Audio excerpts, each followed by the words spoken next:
The morning of March 15, 1839, began like any other at Riverside Plantation in Caroline County, Virginia.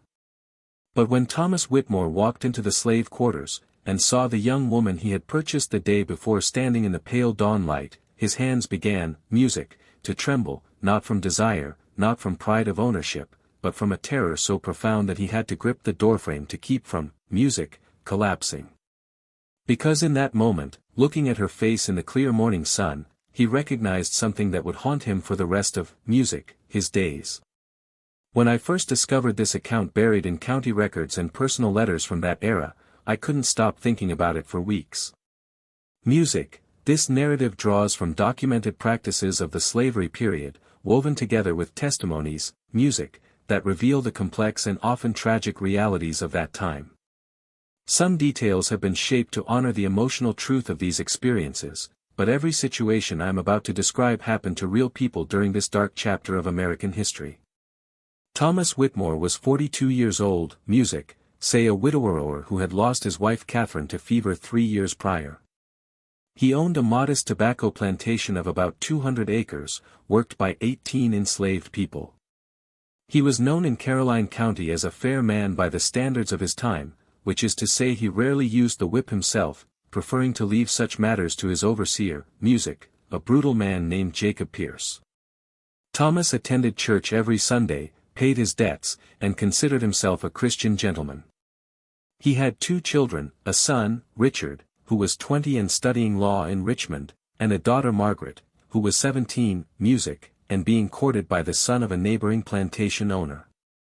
The day before that fateful morning, music, Thomas had traveled to Richmond for the monthly slave auction. He hadn't planned to make any purchases.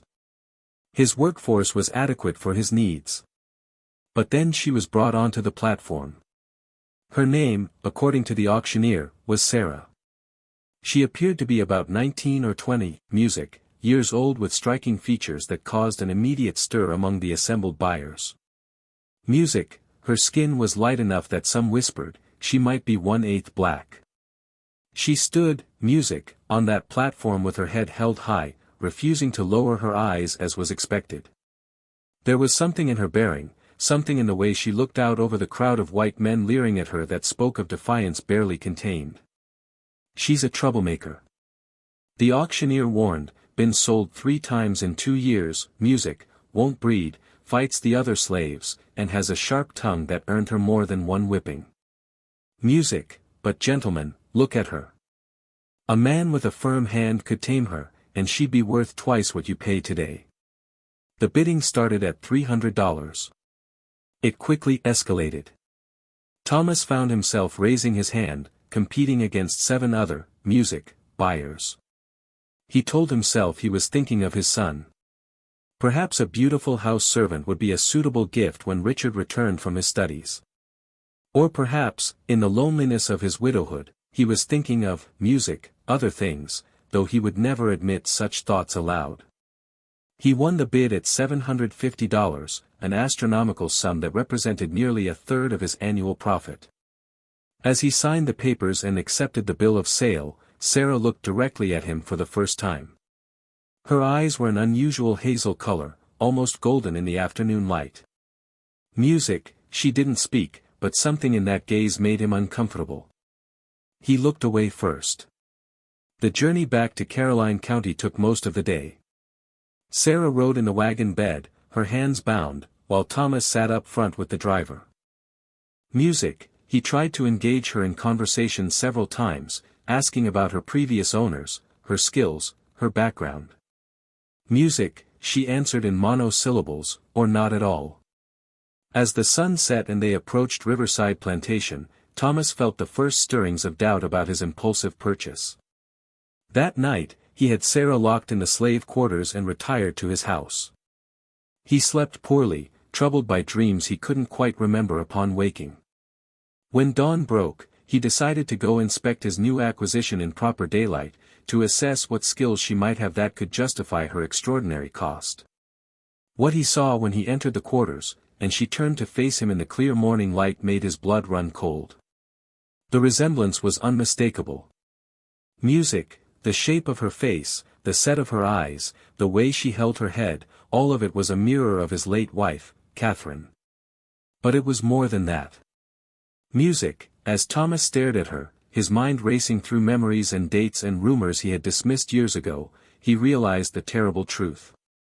Sarah wasn't just someone who resembled his wife. She was his, Music, wife's daughter. Catherine Whitmore née Thornton had come from one of Virginia's oldest families.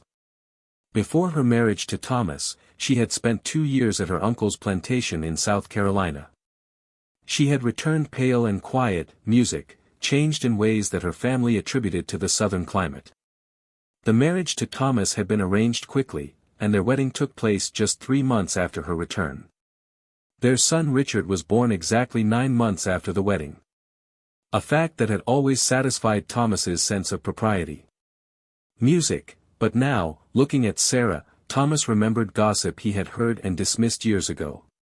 Whispers that Catherine's uncle had sold a light-skinned infant girl to a slave trader shortly before Catherine returned to Virginia.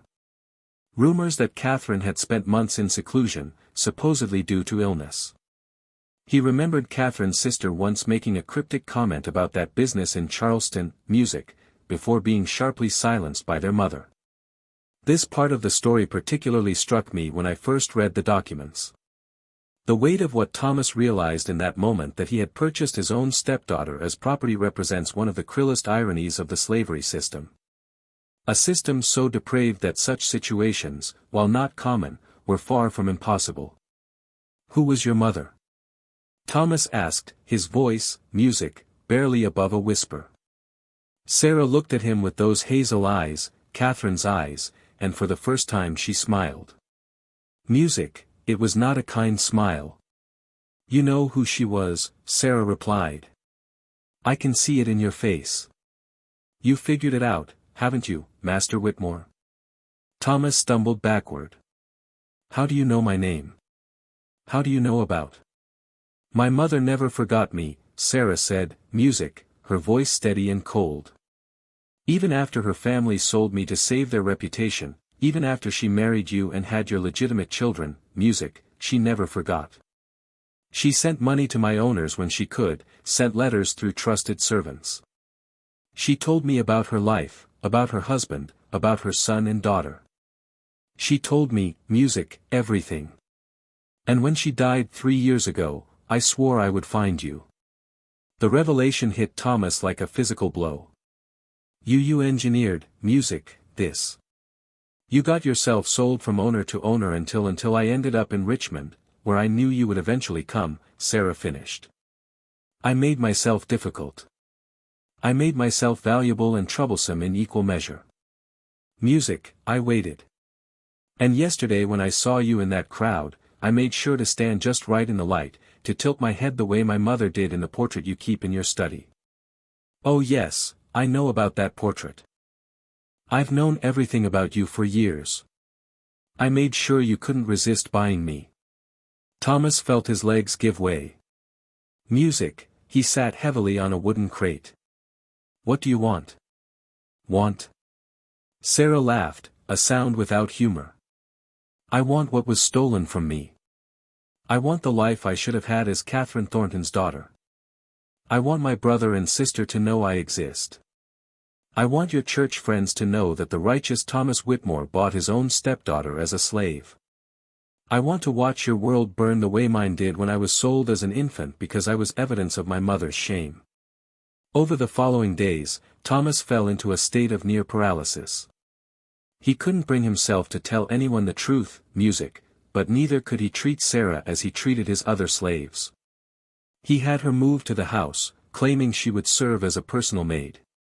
Music, his daughter Margaret was delighted to have such an elegant servant.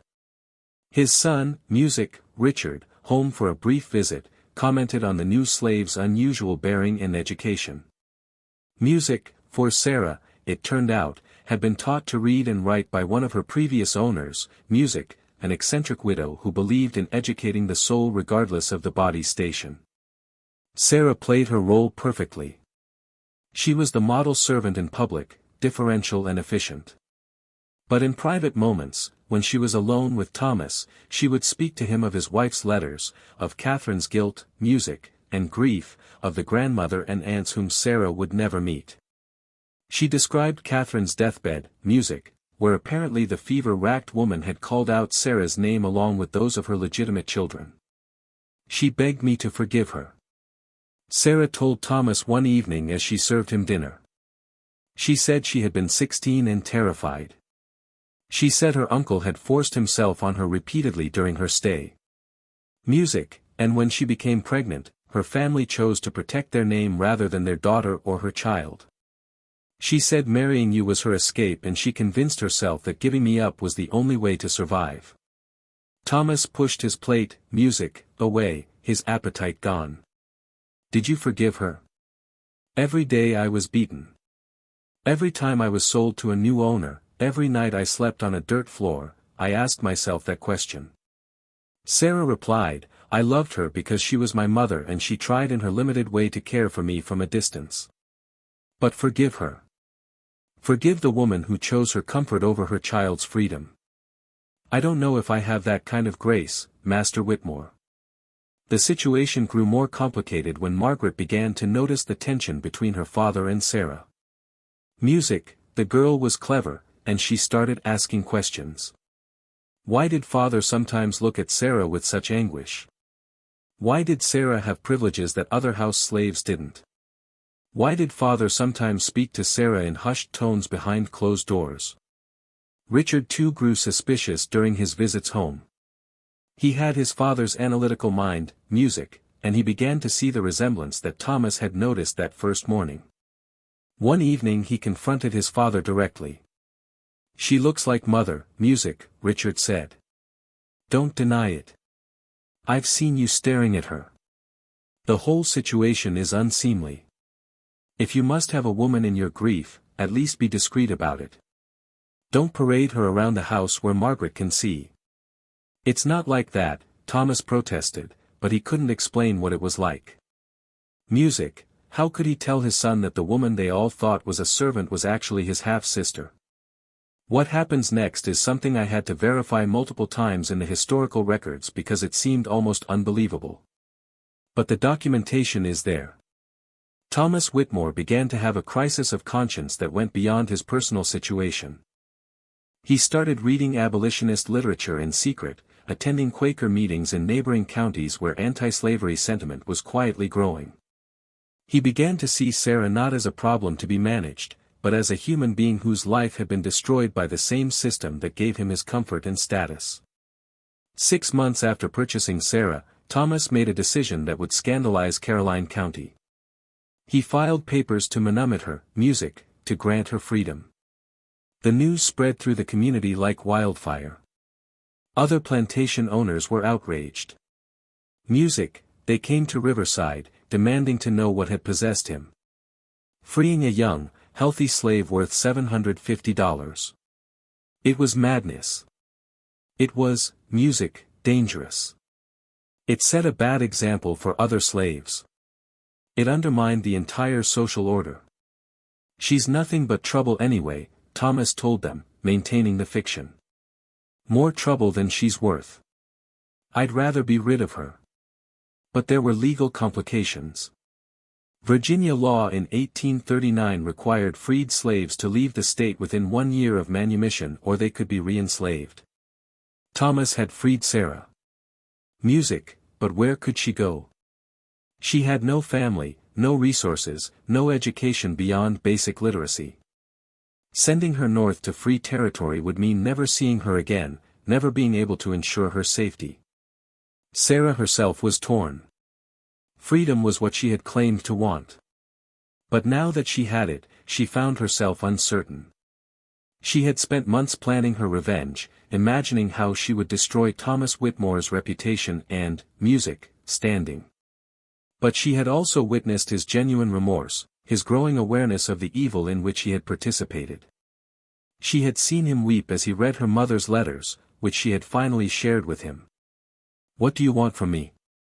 Thomas asked her one evening after the manumission papers had been filed but before she had to leave, music, Virginia. What would make this even slightly right? Sarah was quiet for a long moment. Tell your children the truth. She finally, music, said, tell Richard and Margaret that they have a sister. Not a former slave, music, not a servant. A sister. Let me be part of this family in truth. Even if it's only for a short while before I have to leave. Give me that at least. Thomas knew what it would cost him. His son would be furious. His daughter might never recover from the scandal. His standing in the community, already damaged by freeing Sarah, would be completely destroyed.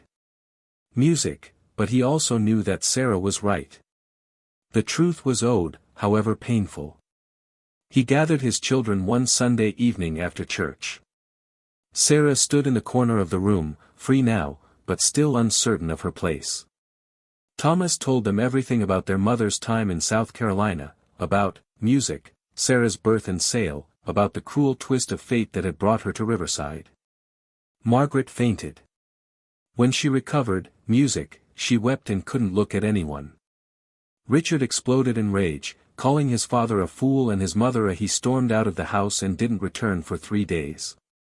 But something unexpected happened. When the initial shock wore off, Margaret sought out Sarah. The two young women, one raised in privilege, one in bondage, music, sat together in the garden. They didn't speak at first, just sat side by side, both grieving for the mother they had shared in such different ways. She loved you, Margaret finally said. I found her letters to you after she died. I didn't understand them then, but I do now. She wrote to you every month for 19 years. Even when she didn't know if you would ever receive them, she kept a lock of hair from when you were born. She had a miniature portrait painted from memory of what you might look like. Music, she loved you, and it broke her heart every day that she couldn't be your mother openly. Sarah felt tears on her cheeks. The first she had allowed herself to cry in years. Music, I wanted to hate her, she whispered. I wanted to hate all of you, but hatred is exhausting, and I'm so tired. Richard took longer to come around, but eventually he too had to confront the reality that Sarah was his sister. Music, he was studying law, learning about property and rights and justice, music, and he couldn't reconcile those abstract concepts with the flesh and blood woman who shared his blood, music, but had been treated as cattle. The deadline for Sarah to leave Virginia approached. Thomas had arranged for her to travel to Philadelphia where Quaker families he had contacted, music, would help her establish a new life. He had given her money, not much, but enough for a start. Music, he had written letters of introduction claiming she was a free woman of color who had worked for his family. On her last evening at Riverside, the family gathered, Thomas, music, Richard, Margaret, and Sarah. They shared a meal, an awkward but genuine attempt at being the family they had never been allowed to be. They spoke of Catherine, of her flaws and her virtues, of the impossible situation she had faced as a young woman.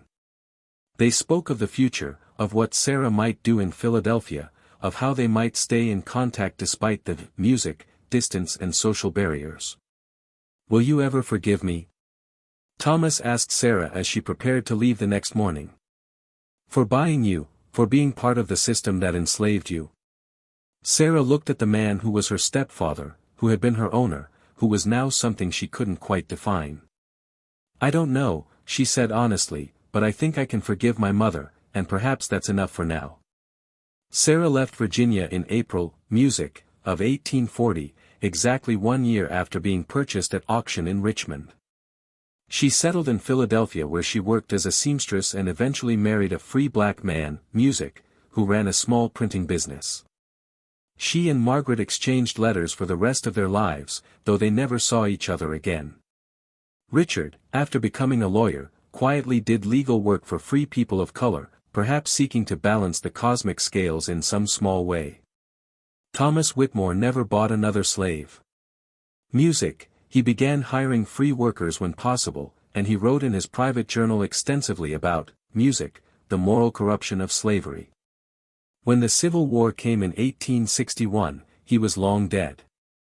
But Richard fought for the Union, motivated in part by the sister he had never known existed until that fateful, music, year. The story of Thomas and Sarah Whitmore, for she took his name in Philadelphia, claiming her place in the family, at least nominally, music, represents one small thread in the vast tapestry of slavery's horrors. It wasn't the violence that made their story noteworthy, but the impossible complexity of human relationships twisted by an inhuman system. A man who unknowingly bought his stepdaughter as property. A woman who engineered her own sale to exact revenge, music, only to find something more complicated than hatred waiting for her.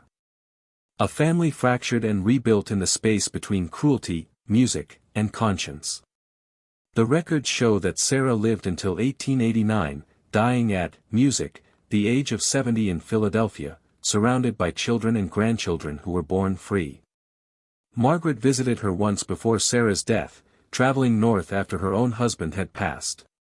The two elderly sisters spent 3 days together, music, finally able to acknowledge openly what they had always been to each other. This story, music, affected me deeply when I first researched it, and I hope it resonates with you as well. The complexity of these relationships, the ways that slavery corrupted every human connection it touched. Music, these are truths we still need to grapple with today. If your family carries stories from this era, whether of enslaved ancestors who survived impossible circumstances, music, or of families torn apart by this brutal system, I invite you to share them in the comments below. Music, these stories matter. This history matters, and remembering is the first step toward ensuring such evils never happen again.